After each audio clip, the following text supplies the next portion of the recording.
waging information warfare against pushers of fake news.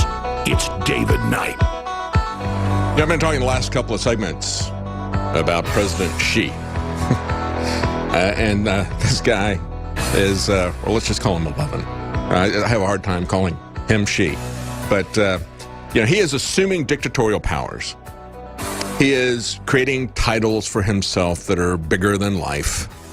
And he is creating a cult of personality. In the meantime, he is suppressing civil liberty and freedom.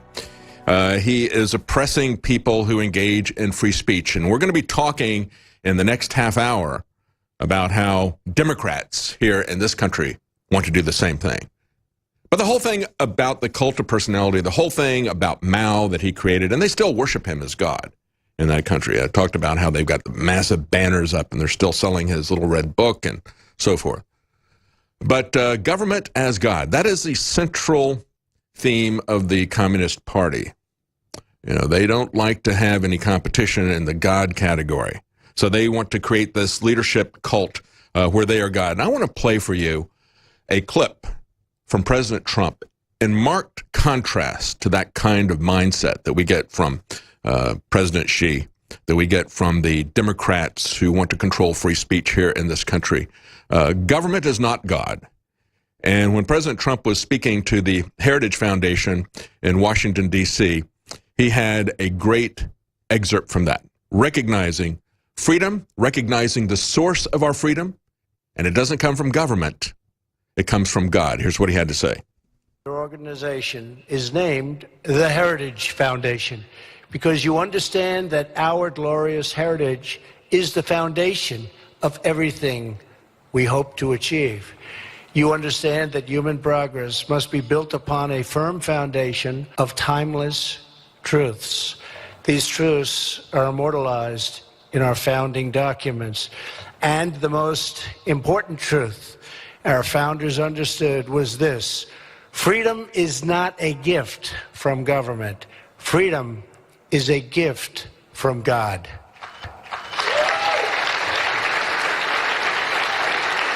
Absolutely. And that's part of our heritage. And that is why we're here tonight, to rededicate ourselves to the defense of our God-given rights. If the government gives it to you, it's a privilege, and they can take it away. We're here to ensure that we defend this legacy from any threat, foreign or domestic, that would seek to weaken our values, diminish our freedoms, or dissolve the bonds that hold us so strongly and firmly together. As our nation has responded in recent weeks to a series of heartbreaking tragedies, from the catastrophic storms to the devastating wildfires to the horrific mass shooting in Las Vegas, we are reminded that no destructive force on earth is stronger than the courage, character, and love of the American people. When President Trump started that speech, he said, "I'm here at the Heritage Foundation, and our heritage is one of God-given liberty." That was in the Declaration of Independence, saying, that was a direct contrast to the divine right of kings. It's like, no, each of us is created equal before God. We don't have people like President Xi or Chairman Mao or Hillary Clinton who are special characters, who are above the law. We don't get our rights as they're granted by government as privileges. And it's very important that we understand that this is our heritage and that we don't allow Black Lives Matter and the anti-fascists, the anti-faz, to tear down our civilization, tear down our culture. That's why they're coming after the statues of every sort, from Columbus on to the present time. They want to tear down everything about our heritage because they want to make government God. Well, we're not going to let it happen. Stay with us. We'll be right back. I'm David Knight. Welcome back. I'm David Knight, and we're going to take a look at the GOP. Do they have the will to live? Are they going to keep Obamacare on life support? Well, if they do, it is an act of suicide. But of course, we have people like John McCain, who apparently is down with suicide. He's down with taking the GOP down, and he is pushing as hard as he can to make sure that's going to happen, to save Obamacare and kill the Republican Party, especially President Trump's presidency. That appears to be what John McCain wants to do. So let's take a look at what's going on here. First of all, with all the criticism of the lack of getting anything done that we've seen in the Senate, understand that they typically only are in session for 2.5 days a week, even when they're there. And they take long vacations that come around very, very frequently. So now, in a recognition of that, and a recognition of the deadline that they've got, and I mean it as a real deadline, if the Republicans do not get tax reform done, just like they failed on Obamacare, if they do not get that done, then it's going to have massive economic consequences, because built into this recovery, built into the stock market that is now just past 23,000 on the Dow, that is troubling, because it is something of a bubble. And we all know that bubbles are always searching for a pin to burst them. That pin would be the failure to get tax reform and to do it retroactively to the beginning of the year. That is what has been built in, the expectations built in since President Trump won the election, even before he became president. And there are some, like Bob Corker, who would like to see that happen. If they could take down Trump, they would pull down the pillars of the temple and the foundations of America to get to President Trump. That's how much these establishment Republicans hate him. And they're even trying to undo the bold moves that President Trump did a week ago about Obamacare. But let's first take a look at the fact that there's a little bit of a positive sign. We've had Mitch McConnell, as Breitbart points out, has folded under populist pressure. He has now extended the Senate work week. They're going to be working long hours, folks. They're going to actually do 5 days of work a week. Typically, they would work from Monday evening to early Thursday afternoon. So I don't know, maybe they come in and do a couple hours worth of work on Monday and then go to dinner or something and start whining and dining each other. I don't know. But they're actually going to work on Fridays now and half a day on Thursday. And maybe they'll actually come in Monday morning to work. Wow, can you imagine what these guys could get done? It's kind of scary because, what kind of laws are they going to pass? See, they don't pass laws anymore. That's the whole thing.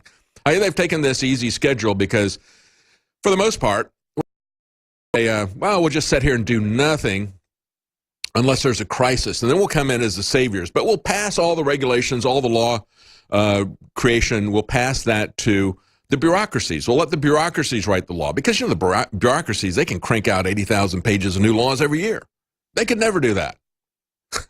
That's one of the reasons why the founders created that process, because they didn't want to have 80,000 laws created every year. And, of course, as I've said before, the laws that are created by the bureaucracy are not treated as true laws. They're created as regulations, which means that if you break one of them, they say, well, you haven't broken a law. It's not a criminal act because, laws are made by Congress. And if you break that, that's a crime. But if it's a regulation that's created by the bureaucracy, now you don't have the protections that you have in the Constitution against unreasonable seizure of your property.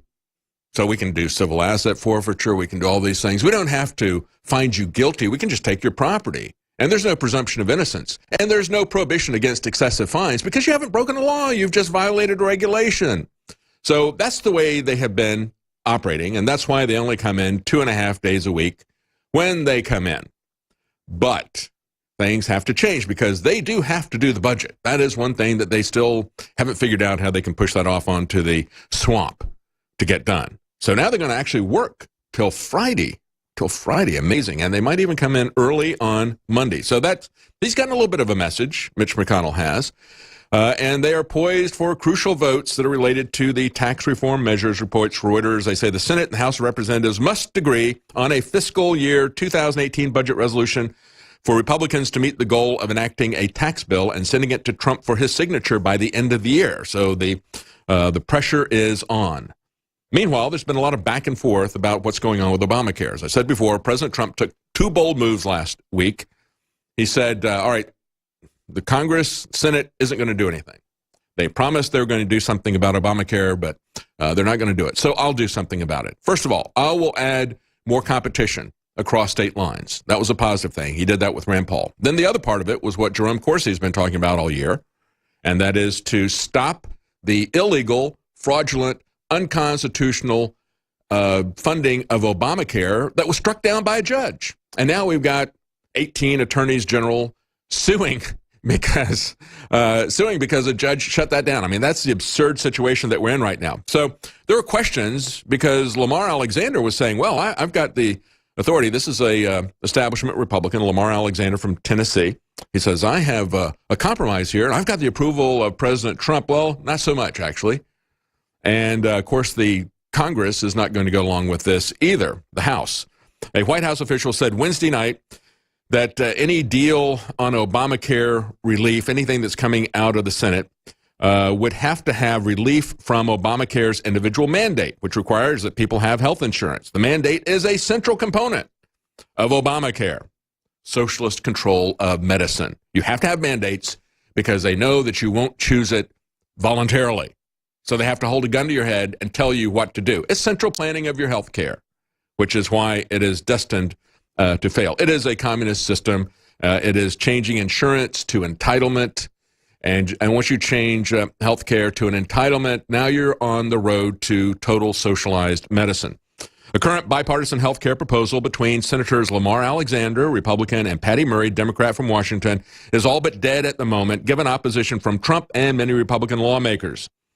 They say that anything that comes out of the Senate, said the White House, is going to have relief from individual and employer mandates, is going to have a greater ability for middle-income families to control their health care dollars, and it's going to have meaningful flexibility for states to allow their residents to escape the onerous Obamacare mandates and requirements. And when they say meaningful flexibility, that appears to be, says The Hill, a reference to expanding waivers that would allow the deal to that would allow states to repeal more Obamacare regulations, so we can actually have affordable health care.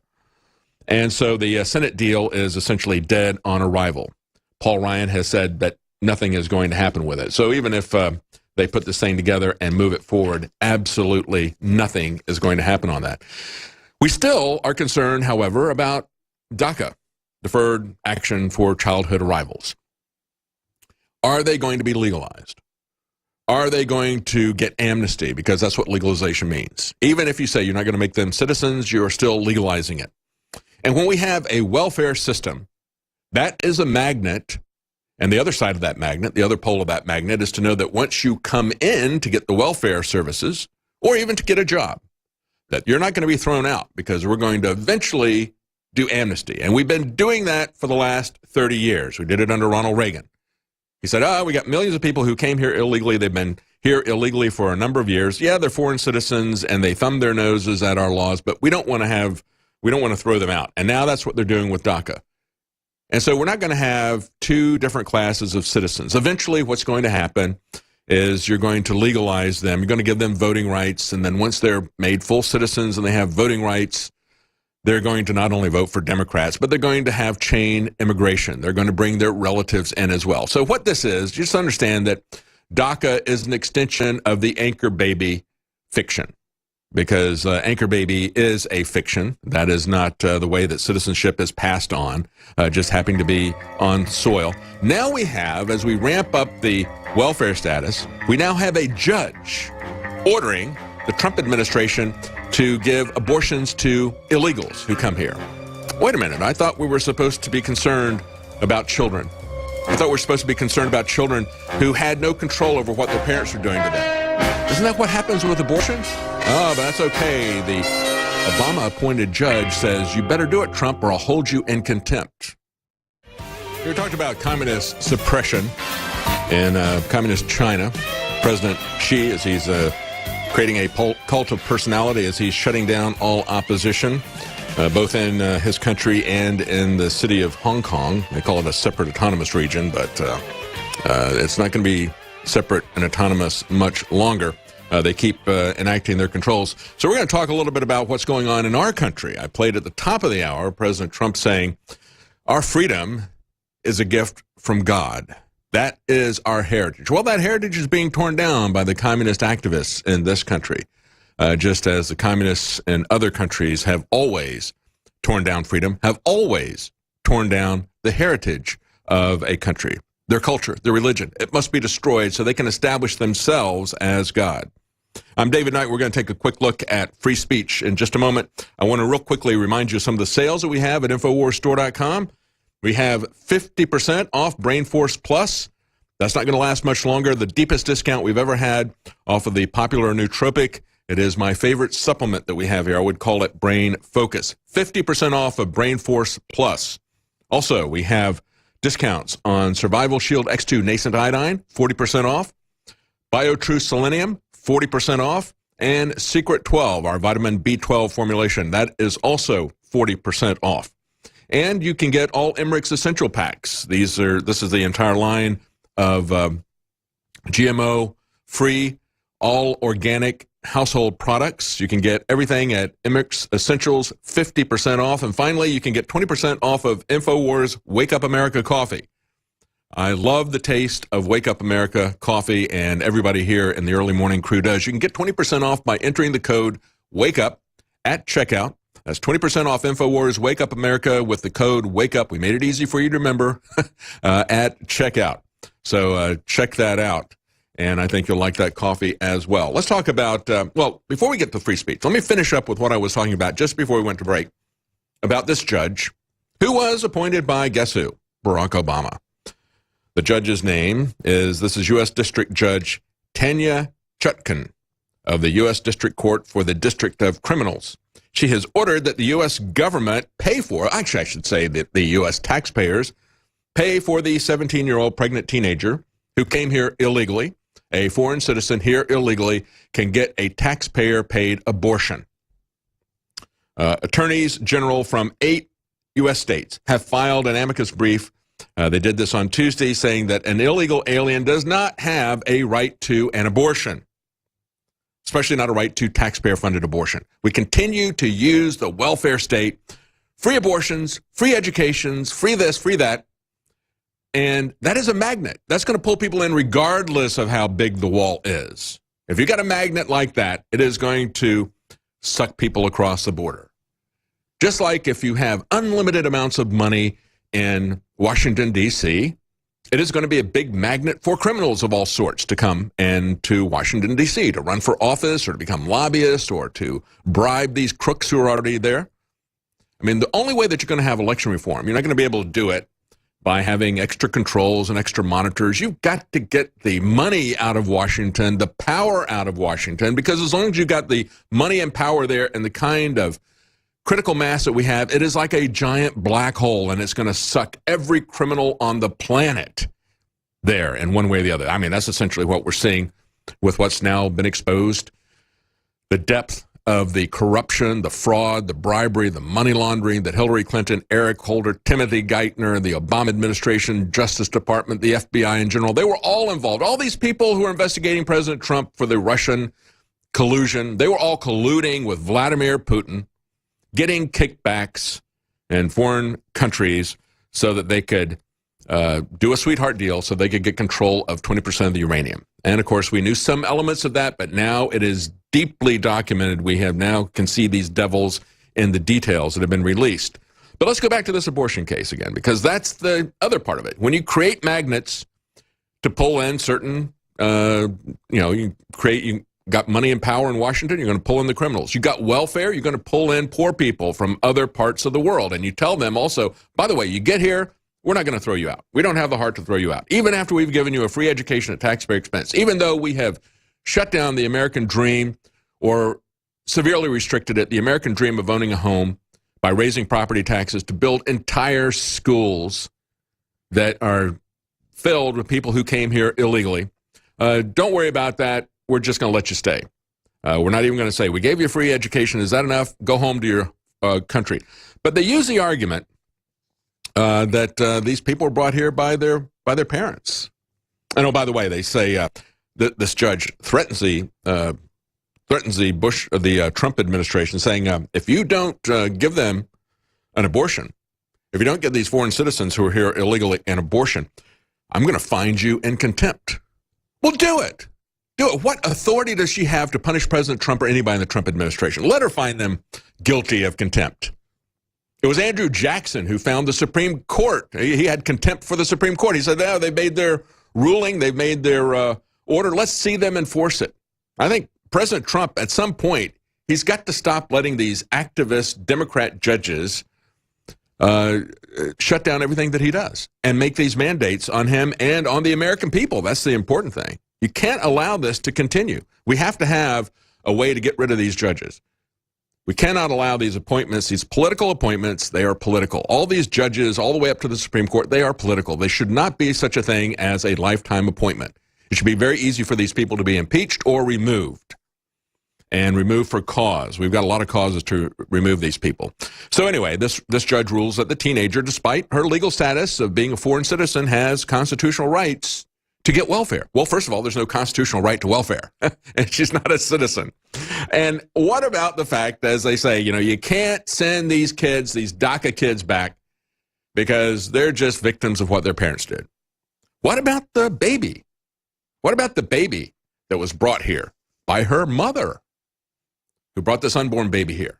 How about the baby who's going to lose its life because of the actions of the mother? Does that mean, you see the cognitive dissonance there? We got to worry about the kids. All right, let's take a look at free speech here. Washington Examiner, and this is on the Drudge Report, says that Drudge, Facebook, New York Times readers even, could face libel suits for sharing fake news. Who determines what's fake news? Well, that would be the party leader, maybe the Democrat Party leader or the Communist Party leader that would decide that. Users of platforms and news feeds, writes Washington Examiner, from Facebook to Twitter to the Drudge Report, even the New York Times, could be punished for sharing fake news from those sites, says the former Democrat chair of the FEC, the Federal Elections Commission, in a broad proposal that adds threatening libel suits to regulatory plans that are already pushed by Democrats on the Federal Election Commission. The ex-chair, Ann Revelle, believes there's support for expanding regulation in the wake of reports that foreign governments spent $100,000 on a 2016 political ads on Facebook. And so she would include fake news, not just paid ads. Now listen to the way that they would regulate this, how they would intimidate people. This is also good. She would regulate to improve voter competence. How do you do that? But then she would also say in this proposal, after a social media user clicks share on a disputed item, if the platforms do not remove them, and if they only label them as disputed, if that doesn't intimidate you enough, then they would have a pop-up saying, you might be sued for libel if you share this. How's that for heavy-handed intimidation and shutting down free speech? Stay with us. We're going to be right back, and we'll be talking to Lee Stranahan right after the break. Could you be sued for sharing an article off of Facebook or retweeting it from Twitter? That's what the Democrats would like to do. We have Ann Revelle. I mean, is this just a crazy woman who was on the Federal Elections Commission? Well, yeah, she was a crazy woman, all right, crazy for power. But understand, she did achieve a very high position politically. And she is now at Berkeley University, Berkeley Law School. And they put together a proposal, as I was just saying before the break, if a social media user clicks on a disputed article, something that somebody believes is fake news. Now, who would those people be, those arbiters of truth, of absolute truth? Well, it wouldn't be you, the audience. It would be some third party like Southern Poverty Law Center. But if you click on that, and of course the sites would probably have a warning there, and if you were bold enough to not be intimidated by that, then she would propose that they would have to put a pop-up there to remind you that if you share something that has been flagged as untrue, it might trigger liability under libel law. But of course, the people that they really want to intimidate more than anything are going to be, or to give, not necessarily intimidation, because we have Twitter and Facebook who have bought into censorship, but they want to give them an excuse to intimidate you. Give them a financial reason to intimidate you, because they're going to be the subject of the lawsuit, primarily because they've got the deep pockets, not necessarily you. So joining us now is Lee Stranahan to talk about this new form of censorship through intimidation. Lee is a man who needs no introduction, but I'll give him one anyway. He's a journalist, a pioneer in digital media with over 25 years of experience in broadcast production. He's been a contributing writer and reporter for two of the top news sites in the world, the liberal Huffington Post and the conservative Breitbart News. You can find him today. He's got citizenjournalismschool.com and also thepopulist.us. Joining us now is Lee Stranahan. Welcome, Lee. Hey, thanks so much for having me, Dave. Really appreciate it. Always a pleasure to be on with you. Well, thank you. What do you think about this newest proposal that we see? They keep ramping this up, saying, it's fake news, and we're going to have to do something about that. And of course, also the the actions that are being taken to regulate internet ads. And now John McCain has jumped in with the Democrats to give them the label of bipartisan support, saying we're going to have disclosure requirements. I'm all for disclosure, but that is really kind of a slippery slope so that they can establish control. They're going to continue to go. It's not just going to be disclosure. Well, this is the thing. We're reaching a really, I don't like being overly hypey. It's frightening what's going on. Now, here's part of why it's frightening. The internet was the thing you could always point to and say, look, as bad as the establishment media is, as bad as the mainstream media is, at least we have the internet. At least we have YouTube. At least we have Twitter, right? Yep. Now that's being co-opted. And it's being co-opted in a way that's provable. For instance, we know that Amazon, for instance, has a big contract with the CIA, $600 million contract, okay? Yes. Google has a huge lobbying arm. By the way, at my office here, Populous.tv and Citizen Journalism School, right across the hall from me has moved a group called the Open Market Institute. Who they are, they used to be under the New America Foundation. You've heard of New America. That's Google's lobbying arm, right? Yes, yes.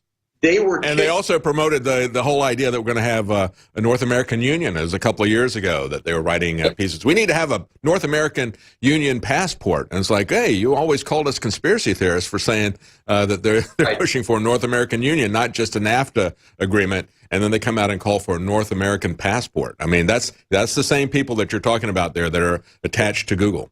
And so Open Market, what they did was, the reason they're now across the hall from me here in Washington is that they were kicked out. The reason they were kicked out is they suggested that some of these big tech companies like Google, like Amazon, should fall under antitrust, that maybe it's time. Because remember, when the government, the DOJ brought antitrust against Microsoft in the 90s and won, got a settlement. Microsoft was much less invasive than Google is today. Does that make sense? Oh, yeah, absolutely. And so if you look at the situations, Lee, like we said before, if you look at what they're doing to small-town bakers, small-town photographers, saying, you may not want to do this wedding because a homosexual wedding is something that you don't agree with and you don't want to work closely with this, but you have to because you're in business. But they won't make that kind of argument to the people who really do have a de facto monopoly, and that's people like Google and Facebook. They won't say, you can't destroy this content simply because you don't like it. And that's exactly what they're doing. No, and it is frightening. Now, let me add another aspect to this that's very frightening to me. And by the way, Google, as soon as these people said, hey, maybe we should look at antitrust for Silicon Valley, New America Foundation said, bye, you're gone. Very, very interesting, right? So that's their commitment to freedom of speech. Remember, Google started with the motto, don't be evil. Perhaps they should go back to that. Now, Steve Jobs laughed about that. He said, before he died, he said, their motto is don't be evil. And he says, yeah, right. And I kind of mocked him for it because he knew at the time what those guys were about very well. No, it's a good motto. You just have to follow it. So here's the other thing that's frightening to me. So, and I have a personal interest in this, but Yahoo ran a piece last Friday. And what the piece was, I host a radio show on Radio Sputnik, 105.5 in D.C., right? And part of the reason I do that is I've looked into this Trump-Russia thing. I never thought it was accurate. So when Radio Sputnik, which is funded by Russia, offered me a job, I had no moral compunctions whatsoever because I thought the story was bogus already. I didn't have to change my views one bit. So what they did was an ex-employee of Sputnik turned my tweets in to the FBI because I had contacted Guccifer 2. Now, let's just stop right there. This is a journalist turning another journalist into the FBI for practicing journalism. Because what they don't tell you in that Yahoo story, do you think I was the first person to contact Guccifer 2? No, I wasn't. There were many journalists, including from Vice, The Hill. By the way, they aren't mentioned in this article. And also Roger Stone. I mean, that was the whole basis for them coming after Roger Stone was contacting Guccifer on Guccifer 2.0 on Twitter. So I said, "Oh, you're conspiring with him." I'm the one who sort of introduced Roger to Guccifer because I was working with Roger. But and here's the thing: Hunter Walker, the reporter who wrote this story, he called me and I told him. I spent an hour on the phone with the guy. I said, I don't have a single regret about doing this journalistically because I was not the first reporter. Other mainstream reporters were talking to Guccifer. I was like 15th into the water on that. But again, that's not the way the story's pitched. The story's pitched like I was the first one to do it. I wasn't even close to the first one to do it. So in other words, if you've got a source that's got hacked material, right?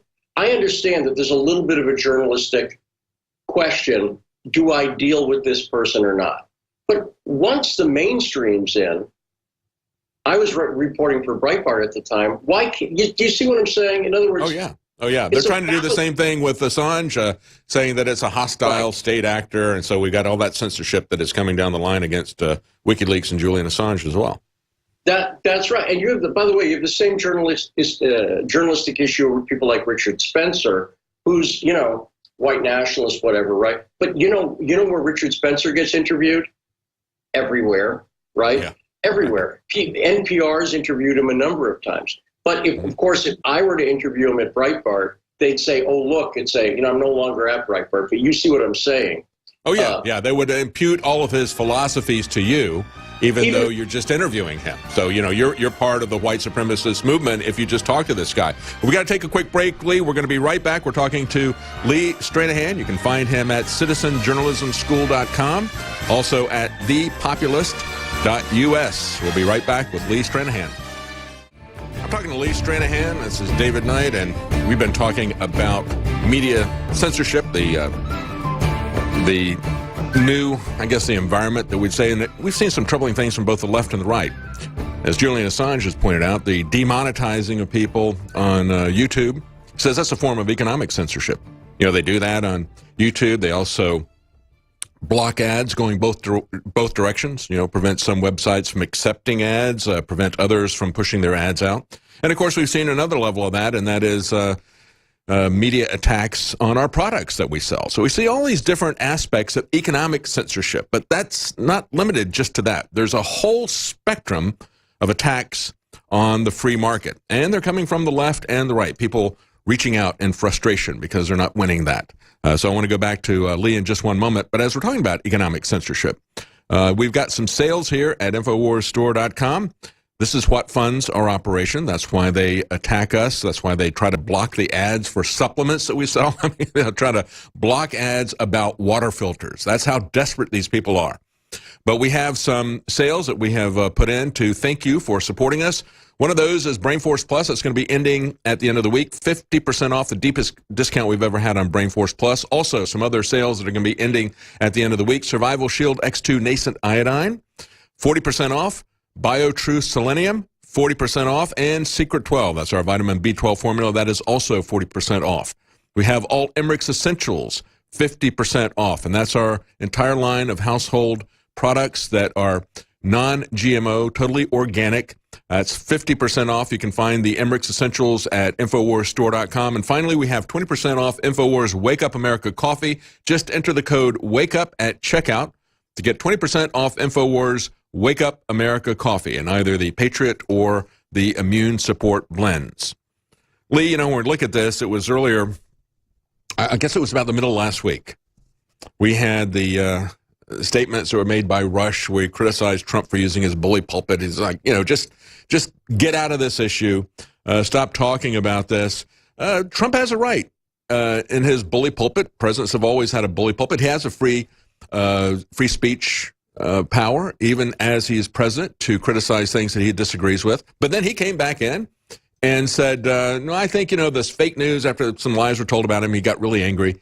And he tweeted out, we've got to pull the licenses of networks. And of course, networks aren't licensed, individual stations are. We need to pull the license of some fake news networks. And it's like, no, I said at the time, let us handle that. We got a free market here in ideas. We're capable of giving the other side, and that's the way that this ought to work. It ought to work as a competitive free market where they make their statements and then we take them apart. And we have that kind of back and forth all the time. That's the way the First Amendment works. So we see these calls coming in all directions. And again, the story that's out there today, the former chair of the Federal Elections Commission saying that we need to remind people that they can be sued if they share information on Facebook or Twitter. There's a large spectrum of attacks on free speech, and especially focusing on the internet because it's been so powerful. Well, let me talk about two ways. This is going to be, I know this is going to be controversial, one of them for some people, but let me give two things that I think about this. The first one that's less controversial, but is going to really rub some people the wrong way because they don't do it in their daily lives. People ask, how can you fight this? The first thing is, don't censor yourself. You control yourself. Don't be a censor for yourself. What I mean by that is, I never tell people, I have people I'm critical of. I'm critical of the New York Times. I'm critical of some people on the right. I never say don't listen to them, ever. Yes. I want people to listen to everybody. I read the New York Times because I want to know what they're thinking. I listen to MSNBC because I want to know what they're thinking. I listen to Infowars. I read Breitbart. I read the Daily Caller. Don't censor yourself at all. You've got to, in other words, you don't have to believe everything people say, but don't make the mistake of going, well, that source is disreputable. You have to take facts as they are. Here's the other one that's going to be more. Well, before you move on, let me just underscore that. Back in the day, before we had the internet where you could pull up anybody that you wanted to read very quickly, I would subscribe to magazines, and I would subscribe to opinion journals primarily. I want to get opinions like from National Review, and I also subscribe to The Nation. So I go either side. They'd typically be talking about the same issues. I wanted to see them do a back and forth, offer each side of it, and then decide myself instead of letting somebody like Newsweek or Time Magazine, who always wanted to take this mushy middle and always wanted to pretend that they were objective. And they would never really give you the facts or debate an issue. They would just say, well, this is the way that it is. Well, it wasn't that way. I wanted to see people who were passionately arguing for one side or the other and then make my decision. No, that's exactly right. And that's why that's what you have to do, I think. It's a buyer beware market. Now, here's the other one. This is going to be controversial with some people. I hear lots of conservatives say, like, let's say PBS does something that's awful. They did this Black Panther special last year. It was awful, full of lies. So immediately conservatives and libertarians come out and they say defund PBS.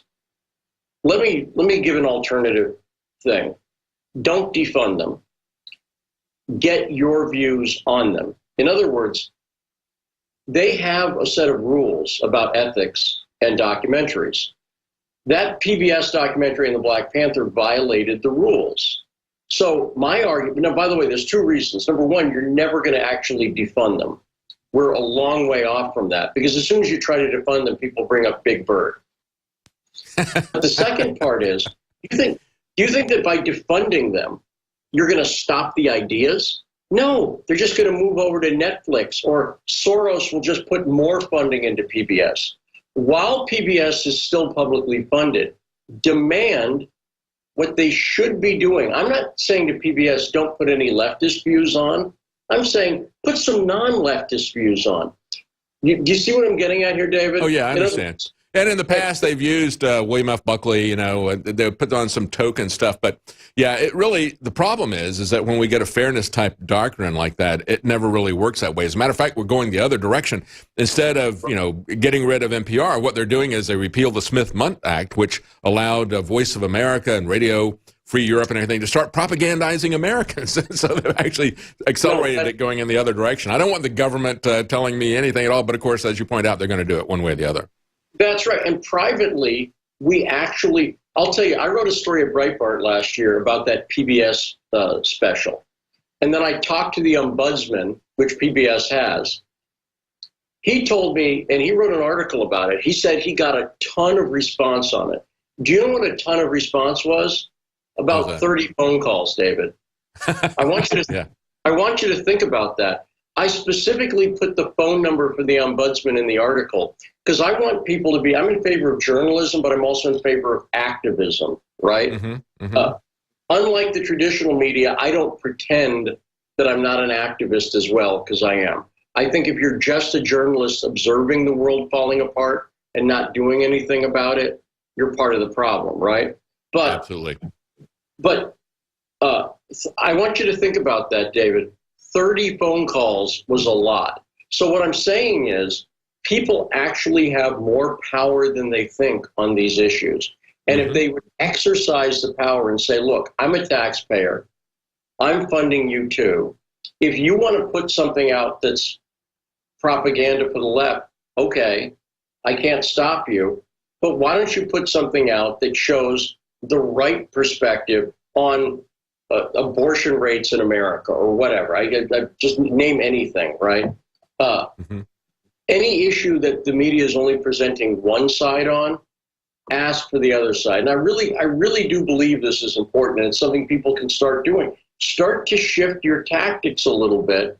Realize that just opposing something isn't enough. Because, by the way, one of the remedies PBS says is they actually, if enough people, if you point out something was actually false, as that special was, provably false, if you point that out, in their own rule book, PBS might have to give you airtime to present a different view, not just retract it, but present airtime. So, I like to urge people to be creative. And by the way, David, that's always why I love coming on your show.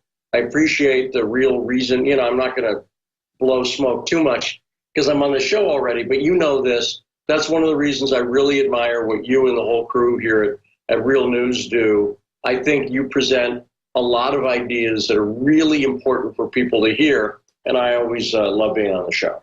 Well, thank you. And what you're talking about with individual activism, I think that's what you're getting at with citizenjournalismschool.com.